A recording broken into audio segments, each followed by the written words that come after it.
5 लिंबू सोबत घेऊन ये म्हटल्यानंतर आम्ही 5 लिंबू घेऊन त्या झोपडीमध्ये गेलो. 5ही लिंबू मिलिंदच्या हाताने मामाकडे दिले. मामाने ती लिंबू समोर ठेवली. खालच्या बाजूला कुंकवाने चौकोन आखला. 4 कोणांमध्ये 4 लिंब आणि मध्यभागी 5वे लिंबू ठेवून मामा मिलिंदकडे पाहत म्हणाला, काय काम करतो हा? तेव्हा मी त्याच्या बाजूलाच बसलो होतो. मी त्याच्याकडे पाहत म्हणालो, हा खड्डे खंदायचं काम करतो. तेव्हा मामा म्हणाला, कसले खड्डे खंदत असतो? मिलिंद काही बोलत नव्हता, केवळ एकटक नजरेने त्याच्याकडे पाहत होता. तेव्हा मी म्हणालो, जिथे काम मिळेल तिथे काम करतो. शक्यतो मसनवाट्यातले खड्डे खंदायचं काम करतो, म्हणजे जेणेकरून कमी कष्टात जास्त पैसे मिळतात. थोडक्यात मडी गाडायचं काम करतो असं सांगा ना. मामा माझ्याकडे पाहत म्हणाला, होय होय, तेच काम करतो. मग असलं काम करणार म्हणल्यावर ह्याला कोण सोडेल का? मामाचं बोलणं ऐकल्यावर मी म्हणालो, म्हणजे नेमकं काय म्हणायचंय तुम्हाला? असलं काम म्हणजे ते सुद्धा कामच आहे ना. तेव्हा मामा म्हणाला, काम आहे, पण याच्या शरीराला धरले एका प्रेतानं. याचं अस्तित्व संपून टाकलं आहे. हा जो काय माझ्या समोर बसलेला आहे ना, तो मुळात मिलिंद नाही. मिलिंदच्या शरीरामध्ये असणारं ते उरलेलं एक भयानक भूत आहे. मी त्या गोष्टीवर हादरलो. मामाकडे पाहत म्हणालो, याचा अर्थ याने जे काही काम केलं ते कामच याच्यावरती उलटलं. तेव्हा मामा म्हणाला, होय, ते कामच याच्यावरती उलटलं. कधी कधी काय होतं, आपण विचार करतो वेगळा आणि घडतं काही वेगळंच. याने जरी काहीही काम केलं असतं तरी चाललं असतं, पण स्मशानामध्ये खड्डे खंदत असताना त्याने एकतरी का होईना चूक नक्कीच केलेली आहे. तेव्हा मी मामाकडे पाहत म्हणालो, म्हणजे नेमकं कोणती चूक केली आहे असं तुम्हाला म्हणायचं आहे?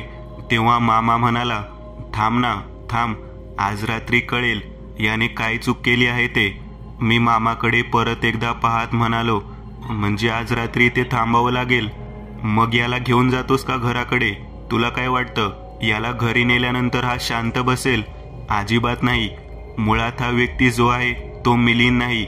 ज्या प्रेताने याचं शरीर धारण केलं आहे तो त्याचं काम करणार म्हणजे करणारच, आणि ते साधे सुद्धा काम नसणार आहे. तुझ्या लक्षात येईल की ते काय काम करू शकतो ते.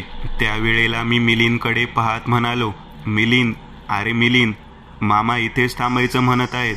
तेव्हा गुरगुर करत त्याच्या तोंडातून आवाज येऊ लागला.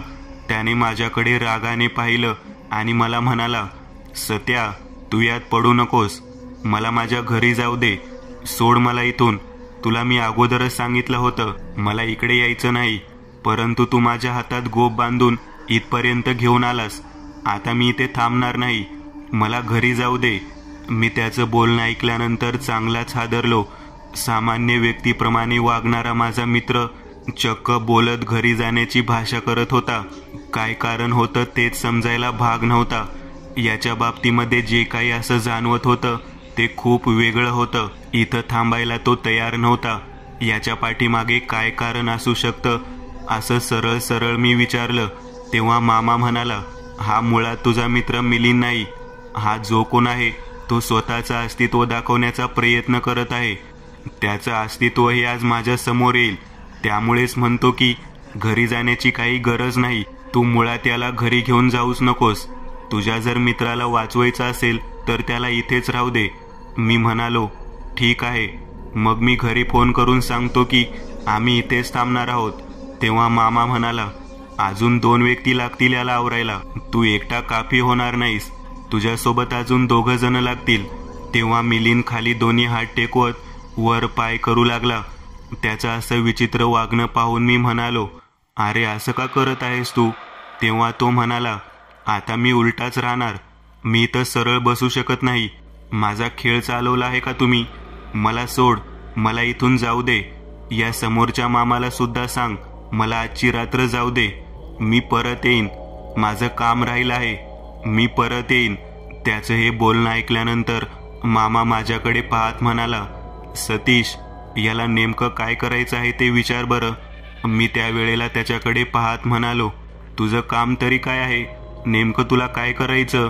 तेव्हा तो माझ्याकडे पाहत म्हणाला, मला बाहेर सोड. मी जाऊन आल्यानंतर सांगेन माझं काय काम होतं. आणि मी ते काय काम करून आलो आहे ते. मला बाहेर जाऊ दे. मी इथं थांबणार नाही. कितीही प्रयत्न केला तरी मी इथं थांबणार नाही. तुमची सगळी ताकद जरी लावली तरी मी थांबणार नाही. त्याचं हे भयानक पद्धतीचं बोलणं ऐकल्यानंतर मामा माझ्याकडे पाहत म्हणाला, अजून 4 लोक बोलावून घे. 2 लोकांमुळे भागणार नाही. अजून कमीत कमी 4 जण तर लागतील. मी बाहेर गेलो. माझ्या कट्ट्यावरच्या 4ही मित्रांना सांगितलं, मिलिंदला जो काही त्रास होत आहे त्या त्रासापासून त्याला वाचवण्याच्या दृष्टिकोनातून 4 जण तुम्ही इथे या. आज रात्री इथं मामाच्या वस्तीवरती आपल्याला थांबावं लागणार आहे. तेव्हा आमच्या बोलण्याला ऐकून नरू, पिंट्या, बाळ्या आणि गजा हे 4ही जण यायला तयार झाले. मिलिंदच्या बाबतीमध्ये जे काही घडलं होतं ते खूप वेगळ्या पद्धतीचं होतं. फक्त अष्टमीच्या रात्री त्याला तो त्रास होत होता. मुळात अष्टमीच्या रात्री जो त्रास होत होता तो कशामुळे होत होता तेच कळत नव्हतं. 2 अष्टम्या झालेल्या होत्या आणि दोन्ही अष्टमीच्या वेळेला त्याने नुसता धिंगाणा घातला होता. आमच्या घराला बाजूला लागून राहणारा हा मिलिंद आज सगळं काही स्पष्ट बोलत होता. दिवाकर काका यांच्या बोलण्यामुळे आम्ही मामाच्या वस्तीवर त्याला घेऊन आलो होतो. त्यांचं हे बोलणं, त्यांचं हे वागणं सगळं काही दिवाकर काकांनी पाहिलं होतं. आज अशी परिस्थिती होती की आमच्या जवळच्या शेळपाटण्या असणाऱ्या या मित्राला तब्बल 4 लोक आवरण्यासाठी लागणार होते. आम्ही सर्वजण तयारीमध्ये होतो. थोडं तर का होईना आपण काहीतरी करायला हवं असा विचार माझ्या मनात होता. मग मी ठरवल्या पद्धतीने मामाच्या घराच्या मागच्या बाजूला, त्या झोपडीच्या मागच्या बाजूला जिथे बैल बांधली होती तेथील कचरा घेऊन आलो.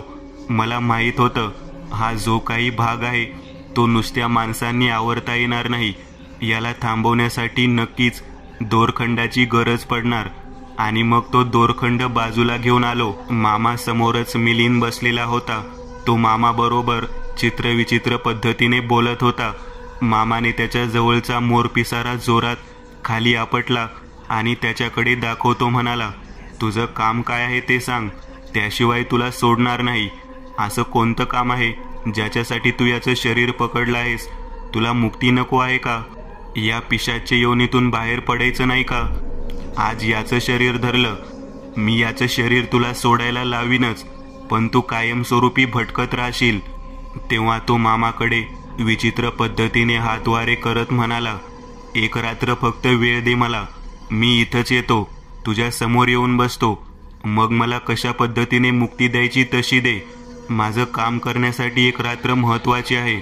त्याचं हे सगळं बोलणं ऐकल्यानंतर माझ्याकडे पाहत मामा म्हणाला, तुझ्या मित्राला नीट सांग, जे काही काम आहे ते सांग. म्हणाव जोपर्यंत काम सांगणार नाही तोपर्यंत सोडणार नाही. तेव्हा तो माझ्याकडे पाहत म्हणाला, हा माझा मित्र, हा या शरीराचा मित्र असेल, या मिलिंदचा मित्र असेल. माझा वैरी जो आहे ना त्याला आज मला भेटायला जायचं आहे, म्हणून तर परवानगी मागत आहे ना तुला जायची.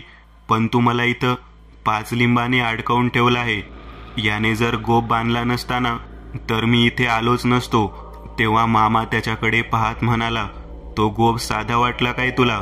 त्या गोपाला गुंडाळलेला दोरा पाहिलास का? तो काळसर दोरा साधा सुद्धा नाही, मंतरलेला दोरा आहे. मीच त्याला गोप दिला होता. 2 अष्टम्या झाल्या तुझ्याबद्दल ऐकत आहे. काय धिंगाणा घातलास ते सगळं काही माहीत आहे. अरे घरातल्या वयोवृद्ध म्हाताऱ्यांना लाथा घालतोस, तुला लाज कशी वाटत नाही? तेव्हा तो चिडत ओरडत मामाकडे पाहत म्हणाला, या म्हाताऱ्या लोकांनीच माझी वाट लावली आहे. एक थेरड्याला उचलून उचलून आपटू वाटतं. या म्हाताऱ्यांच्या बोलण्यामुळेच तर मी गुंतून पडलो आणि माझी ही अवस्था झाली. तेव्हा मामा त्याच्याकडे पाहत म्हणाला, आहेस तरी कोण तू? मला स्पष्ट सांग. तेव्हा मिलिंदच्या शरीरामध्ये असणारा तो पिशाच्य व्यक्ती मामाकडे पाहत म्हणाला, मला जाऊ दे, आल्यानंतर सगळं सांगतो.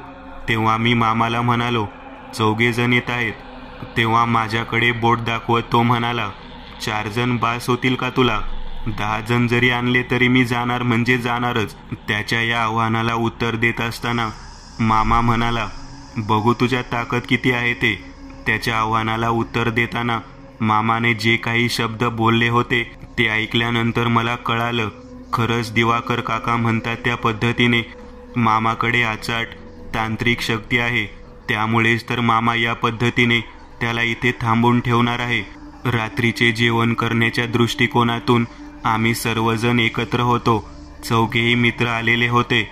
नरोबा, पिंट्या माझ्या समोर बसले. मी त्यांच्याकडे पाहत म्हणालो, मिलिंद आता मिलिंद राहिला नाही. त्याच्या शरीरात एका भयानक आत्म्याचा प्रवेश झाला आहे. मला वाटतं या दोरखंडाशिवाय त्याला थांबवणे शक्य नाही. तेव्हा बाळ्या माझ्याकडे पाहत म्हणाला, किती पण ताकद असू दे या दोरखंडात, पाय आणि हात बांधून ठेव. कुठे जातोय तेच बघू. आमच्या सर्वांची जेवण झाली आणि कधी एकदा मध्यरात्र होते याची आम्ही वाट पाहू लागलो. मामा आमच्याकडे पाहत म्हणाला, 12 ते 4 या वेळेमध्ये हा इथून निष्ठून बाहेर जाण्याचा प्रयत्न करणार म्हणजे करणार. आता ताकद तुम्हाला लावायची आहे. मामाने आम्हाला सांगितलं होतं की आता ताकद तुम्हाला लावायची आहे. नेमकं करायचं तरी काय याचा विचार करत आम्ही थांबलो होतो. 10 जण जरी आले तरी मी कोणाला सोडणार नाही. मी इथून जाणार म्हणजे जाणार असं त्यानं सांगितलं होतं. तो स्वतःचं नाव सुद्धा सांगत नव्हता आणि काय काम आहे ते सुद्धा सांगत नव्हता.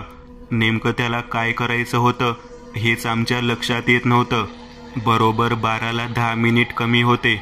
मामा माझ्याकडे पाहत म्हणाला, हा 12 नंतर ताकदवर होणार, तयारीत राहा पोरांनो. आम्ही त्या 5ही लिंबाकडे पाहत होतो. 5च्या 5 लिंब समोर आलेल्या चौकोनाच्या कोपऱ्यावरून एकत्रित मध्यभागी आलेली दिसली. ती गोल गोल फिरत होती. लिंबांना फिरताना पाहिल्यानंतर आमच्या लक्षात येऊ लागलं की सैतानी ताकदीचा अंमल आता सुरू झाला आहे. त्याने स्वतःचे दोन्ही पाय वाकडे केले, दोन्ही हात मागच्या दिशेला नेले, हाताची मनगट गोल वळवून बोट ताणून धरली. पक्षी आकाशात उडावा त्या पद्धतीचा त्याने दोन्ही हाताचा भाग केला आणि आमच्याकडे रागाने पाहू लागला. माझ्याकडे मान वळवून पाहत म्हणाला, तू आणलंस नाही ते गो बांधून, पहिला मुर्दा तुझा गाडणार. तुला काय वाटतं माझा बंदोबस्त करायला तू आणलेले हे 4 व्यक्ती मला थांबून ठेवतील? बघ, ज्याच्यात दम आहे त्याने माझ्याजवळ यावं. मामा माझ्याकडे पाहत म्हणाला, याला धरायची वेळ आली आहे. आम्ही दोघे जण 4 कोपऱ्यांमध्ये उभारलो. 5वा मी त्यांच्यासमोर उभारलो होतो. माझ्या हातातला दोरखंड मी बाहेर काढला. फास दोन्ही टोकांना लावला. एक टोक पिंट्याच्या हातात दिलं, दुसरं टोक मी स्वतः घेतलं. जो फाशीसारखा गळ केला होता तो त्याच्या गळ्यामध्ये घातला आणि त्याला दोन्ही बाजूने खेचून धरलं. बरोबर 12 वाजले रे वाजले की त्याने जागेवर उभा राहायला सुरुवात केली. त्याचे डोळे पूर्णतः काळेभोर झालेले होते, इतके काळे की त्याचा विचार सुद्धा आम्ही करू शकत नाही. तो आमच्याकडे पाहू लागला.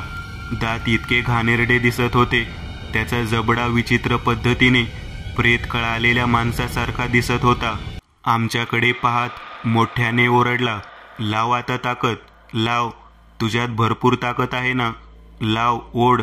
ओढ काय ओढायचे तेवढ्या ताकदीने. यात आम्ही हे ताकदीने दोरखंड ओढला. समोर असलेले 5ही लिंबू याच्याकडे पाहत त्यांनी स्वतःचं मस्तक जोरात लिंबावरती आदळलं. इतक्या जोरात मस्तक आदळलं की 5ही लिंबाचा चेंदामेंदा झाला. त्याच्या डोक्यातून रक्त वाहू लागलं. भळाभळा वाहणारं रक्त पाहिल्यानंतर मामा हादरला. मामा त्याच्याकडे पाहत म्हणाला, याच्या शरीराला का त्रास देत आहेस? तेव्हा तो आमच्याकडे पाहत म्हणाला, मग सोड म्हणाव मला, जाऊ दे इथून. तुला ताकद बघायची आहे ना माझी? मी तुला सगळी ताकद दाखवतो. मी कोण आहे, मी कशासाठी जायला इच्छुक आहे ते सुद्धा सांगतो. मला सोडतोस का नाही, का डोकं आपटून याचा जीव घेऊ? एका पाठोपाठ एक त्याने 7 ते 8 वेळा डोकं खाली आपटायला सुरुवात केली. डोकं एवढं जोरात आपटत होतं की कपाळातून रक्त वाहू लागलेलं होतं. ते वाहत असलेलं रक्त पाहिल्यावर आम्ही सर्वांनी दोरखंड हातातून सोडून दिला. मामाला म्हणालो, थांबवा, त्याला थांबवा जागेवर. मामा म्हणाला, अरे याचं ऐकून काही होणार नाही, हा कोणाचा तरी जीव घेण्यासाठी तरफडत आहे. तेव्हा मामा म्हणाला, लिंब तर चिरडून टाकली म्हणून तुला काय वाटतं तुला इथून जाऊ देईन? अजिबात नाही. तेव्हा तो मामाकडे रागाने पाहत म्हणाला, अरे म्हाताऱ्या, माझं काम आहे ते. जर तुला सांगितलं तर तू सोडशील का मला? तेव्हा मामा त्याच्याकडे पाहत म्हणाला, होय, तुझं जर काम चांगलं आणि योग्य असेल तर तुला सोडेल. तेव्हा तो म्हणाला, मला रक्त प्यायचं आहे, मला नरड्यातून वाहणारे रक्त प्यायचं आहे, तू आणून देणार आहेस का? तेव्हा मामा म्हणाला, कोणाचं रक्त प्यायचं म्हणत आहेस तू? कोणाच्या नरड्यातून वाहणारे रक्त प्यायचे आहे तुला? तेव्हा तो ओरडत मामाकडे पाहत म्हणाला, तुला काय सांगायची गरज आहे? तू तुझं काम कर. तुला या शरीराला वाचवायचं आहे ना, 1 दिवसाचा अवधी दे. 1 रात्र आता मला इथून सोड. तुला सांगतो, उद्या सकाळी या माणसाचं शरीर या ठिकाणी घेऊन येईन आणि तुझ्यासमोर सगळी हकीकत सांगेन आणि मग माझा बंदोबस्त कर. तुला जे काही करायचंय ते कर. माझी इच्छा पूर्ण झाल्याशिवाय मी सोडणारच नाही. मी मामाकडे पाहत म्हणालो, त्याचं जे काही काम असेल ते करू द्या. तो मिलिंदचा जीव घेईल बघ. त्यावेळेला त्याने पुन्हा एकदा स्वतःच्या हाताने नरड दाबायला सुरुवात केली. मिलिंदची ती अवस्था पाहिल्यानंतर पिंट्या माझ्याकडे पाहत म्हणाला, मामाला सांग लगा जाऊ दे म्हणून. कशाला त्या आत्म्याला बंदिस्त करायचे आपल्याला? जाऊ दे मामा, द्या सोडून याला. काय करायचंय ते करू दे. आल्यानंतर सांगलच ना हा काय झालं आहे ते. तेव्हा मामा म्हणाला, याने जर कोणाचा जीव घेतला तर काय करणार? तेव्हा मी म्हणालो, तू तुझं काम काय आहे सांग. तुझं काम ऐकून घेतो आणि मग ठरवतो. तेव्हा तो माझ्याकडे पाहत म्हणाला, काम ऐकल्यावर सोडणारच नाहीस तू. मी आता सांगितलं ना, मला नरड्याचं रक्त प्यायचं आहे, नरड्यातून वाहणारे रक्त प्यायचं आहे, तेच माझं काम आहे. तेव्हा मामा म्हणाला, कोणाचं रक्त प्यायचं आहे? कशासाठी प्यायचं आहे? कोण व्यक्ती आहे तो? तुझं आणि त्याचं काय वैर आहे? त्यावेळेला तो चिडून म्हणाला, मी तुला आल्यावर सांगतो म्हटलं आहे ना, आता मला जाऊ दे. 2 अष्टम्या झाल्या मला अडवून ठेवायचा कार्यक्रम केला आहे. आज 3री अष्टमी आहे. आज मला जायचं आहे म्हणजे जायचं आहे. काही झालं तरी मला जायचं आहे. त्याची ही अवस्था पाहिल्यानंतर आम्ही सर्वजण घाबरलेलो होतो. आता काही करून त्याला सोडावंच लागणार अशी परिस्थिती त्यांना निर्माण केली होती. त्याने स्वतःचं नरड पुन्हा एकदा आवळून मान वळवायला सुरुवात केली. आता जसं काही हा मिलिंदची मान पिरगाळून त्याचा जीव घेतो का काय असं वाटत होतं. मामा माझ्याकडे पाहत म्हणाला, तुमच्या मित्राला वाचवायचं असेल तर मला वाटतं याला जाऊ द्यावं लागेल. तेव्हा मी सुद्धा म्हणालो, ठीक आहे मामा, ज्याने कोणी याच्या बाबतीत काही वाईट केलं असेल त्याची शिक्षा तो त्याला देईल आणि परत येईल. मला वाटते याला सोडून द्यायला हवं. तेव्हा मामा म्हणाला, तो चौकोन आहे ना ज्याच्या मध्यभागी त्यांनी लिंब चिरडून टाकली, त्या चौकोनावरती पाणी टाक. मामाचं हे बोलणं ऐकल्यानंतर मामाच्या जवळ असलेल्या त्या पितळेच्या तांब्यातील पाणी घेतलं आणि त्या चौकोनावरती टाकण्यासाठी मी पुढे गेलो. तेव्हा जागेवर उभा राहून थै थै नाचत तो आनंद व्यक्त करू लागला, तुम्हाला सगळ्यांना उद्या सकाळपर्यंत 2 ताट गच्च भरून सोनं आणून देतो. पैशांच्या नोटांच्या बंडलांचा हार गळ्यात घालतो. त्याचं हे सगळं काही बोलणं ऐकल्यानंतर मामा आमच्याकडे पाहत म्हणाला, कोणत्या तरी वतनदाराचे भूत याला झपाटलेलं दिसते. याशिवाय एवढ्या उड्या मारत नाही तो. तेव्हा तो मामाकडे पाहत म्हणाला, किती पैसा मिळवतो? 1000, 5000, 10000, जास्तीत जास्त 1 लाख रुपये मिळवत असेल. मला सोडल्याबद्दल उद्या सकाळी 10 लाख रुपये आणून ठेवतो तुझ्यासमोर. त्याचं हे सगळं बोलणं ऐकल्यानंतर आम्ही आश्चर्यकारक नजरेने त्याच्याकडे पाहत होतो. मामा म्हणाला, द्या सोडून याला, बघू जे बोलतो ते खरं करतो का नाही ते. त्याने लगेचच माझ्याकडे पाहत बोलायला सुरुवात केली व त्या तांब्यातील पाणी त्या चौकोनावर टाकत होता. तांब्यातील पाणी मी हळूहळू वतू लागलो. चौकोनावरचा जो कुंकवाचा भाग होता तो सगळा काही संपुष्टात आला. एका क्षणात त्याने विजेच्या गतीने दरवाजा जो आतून लावला होता तो तोडला आणि तो थेट बाहेर पडला. आमच्या मित्राच्या शरीरात एवढी प्रचंड ताकद असू शकते याचा आम्ही विचार करत होतो. आता घडणार तरी काय याची काळजी लागून राहिलेली होती. मामा माझ्याकडे पाहत म्हणाला, असं काहीतरी कारण आहे जे त्या प्रेतात्म्याला एवढ्या जिद्दीने धाडस करून बाहेर पडायला कारणीभूत ठरलेलं असावं. मी मामाकडे पाहत म्हणालो, मिलिंदचा जीव वाचेल ना? मिलिंद हा आमच्यासाठी खूप जवळचा व्यक्ती आहे.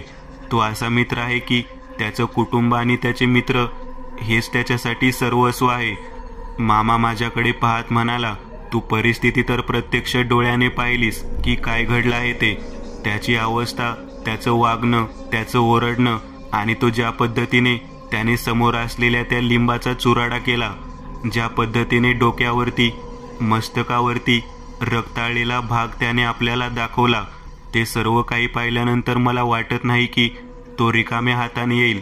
त्याच्या मनामध्ये जी काही भावना आहे, इच्छा आहे, ती भावना तो 100% पूर्ण करणार. बाळ्या आणि पिंट्या दोघेही आमच्याकडे पाहत म्हणाले, तुम्हाला वाटत नाही का तुम्ही एका सैतानाला मोकळं सोडलेलं आहे म्हणून? तेव्हा आम्ही म्हणालो, मग त्याला थांबवण्याची ताकद होती का आपल्यामध्ये? त्याची काय अवस्था होती हे तुझ्या लक्षात येत नाही का? कशा पद्धतीने त्याने आपल्याला सर्वांना हातबल केलं ते समजत नाही तुला? तेव्हा ते दोघेही जण म्हणाले, त्याने स्वतःची इच्छा पूर्ण करण्यासाठी हे सगळं काही केलं आहे. मग आपण त्याची इच्छा पूर्ण करण्याच्या दृष्टिकोनातून त्याला मदत केली असा अर्थ होत नाही का? मामा म्हणाला, थोड्या वेळाकरता का होईना तुम्हाला त्याने मजबूर केलं. मी थांबवण्यासाठी प्रयत्न केला असता, पण त्याने तुमच्या मित्राचं जे शरीर होतं ते संपवून टाकले असते. त्याने हातबल केल्यामुळेच तो इथून निघून गेला. आता तो जेव्हा सकाळी परत येईल तेव्हाच कळेल की तो कोण होता आणि त्याची इच्छा तरी काय होती. आम्ही सकाळपर्यंतची वाट पाहत बसलेलो होतो. 5:30च्या सुमाराला आमचा मित्र जशाच्या तशा अवस्थेमध्ये आमच्या त्या ठिकाणी आलेला दिसला. त्याने सोबत काही आणलेले नव्हते, केवळ एक फळ कापायचे कटर त्याच्या हातात होते. तोंडाला, ओठाला संपूर्ण रक्त लागलेले होते. तो खोलीच्या आतमध्ये आला आणि मामासमोर बसला. मामाने त्याला विचारलं, आता सांग, कोण आहेस तू आणि कशासाठी हे सगळं काही केलं? तेव्हा तो मोठमोठ्याने चिडून ओरडून बोलू लागला, सैतानाच्या नशिबामध्ये सुद्धा असा शेजारी यायला नको. माझ्या बायकोवर डोळा ठेवणारा नालायक थेरडा आज कायमचा मी संपवला. तेव्हा मी त्याच्याकडे पाहत म्हणालो, कोणत्या म्हाताऱ्याबद्दल बोलत आहेस? मुळात तू कोण आहेस ते तरी सांग. तू आमच्या मित्राच्या शरीराला कशासाठी धारण केलं ते तरी आम्हाला कळायला हवं. तेव्हा तो म्हणाला, तुमच्या घराच्या मागच्या बाजूला राहणारा प्रकाश. मी प्रकाश आहे. प्रकाश हे नाव ऐकल्यानंतर बाळ्या आणि पिंट्या दोघेही जण हादरले. अरे तो प्रकाश ज्याचं मशीनमध्ये मुंडका अडकून जीव गेला होता, तो तूच का? तेव्हा तो म्हणाला, मशीनमध्ये मुंडका अडकवून जीव गेला नव्हता. मुद्दाम म्हणून मशीनमध्ये मला ढकलून देण्यात आलं होतं. जाणीवपूर्वक त्या थेरड्याने मला त्या कडब्या कटाईच्या मशीनजवळ काम लावलं होतं. त्याच्यामुळेच तर माझा जीव गेला. त्या म्हाताऱ्याने बरोबर वेळ साधली. माझ्या बायकोला पैशाचा आणि दागिन्याचा आमिष दाखवून त्या थेरड्याने त्याला भुलवली. माझा अडसर निर्माण होत आहे म्हणून त्या म्हाताऱ्याने माझ्या बायकोला प्राप्त करण्यासाठी कडव्याच्या मशीनजवळ मला जाणीवपूर्वक काम दिलं आणि मुद्दाम म्हणून कोणी नाही हे पाहत मशीन सुरू असताना मला मागून ढकलून दिलं. एका सेकंदाच्या आत माझ्या नरड्यावरून पातं फिरलं आणि माझं नरडं रक्तबंबाळ होऊन वाहू लागलं. तरणी-ताटी बायको आईन जवानीमध्ये विधवा झाली. तेव्हा मी त्याच्याकडे पाहत म्हणालो, मी सगळं पाहिलं आहे रे, पण तुझा जीव तर कडव्याच्या मशीनमध्ये मुंडका अडकून गेला होता ना. कोणत्या म्हाताऱ्याने तुला हे सगळं काही करायला लावलं? कोणत्या म्हाताऱ्याने हे सगळं काही तुझ्या बाबतीत घडवलं? तेव्हा तो माझ्याकडे पाहत म्हणाला, ज्या थेरड्याने तुला इकडे पाठवलं त्याच थेरड्याने हे सगळं काही केलं. मी हादरलो. मी त्याच्याकडे पाहत म्हणालो, म्हणजे कोणाबद्दल बोलत आहेस तू?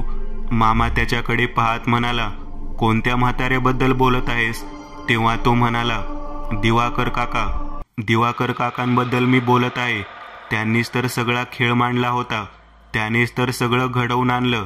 तुझ्या हातामध्ये गोप आणि तो दोरा द्यायचं काम त्यांनीच केलं.